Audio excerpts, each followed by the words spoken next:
前排有同兩個老友走咗轉北九州啊，咁就一如既往咁樣同大家做翻個酒店特輯啦，再同大家嚟到溫泉旅館勝地由布院啊，呢間叫做湯布院山莊吳奕雄酒店啊。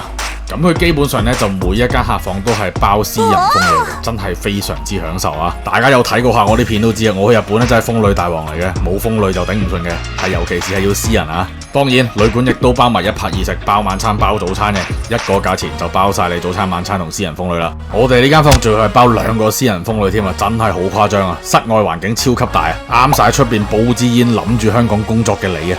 咁室內咧就日式套房嘅標配啦，包客廳啦，包廁所啦，瞓覺房包榻榻米啦，溫泉隔籬咗間房仔包埋按摩椅添啊！浸完溫泉按個摩椅真係成個人都鬆晒。朝頭早 check out 前再浸一浸溫泉，個景靚到爆啊！早餐晚餐嘅嘢食亦都非常之美味。不過呢條片就無法詳細介紹埋啦。呢間旅館我哋都俾滿分啊！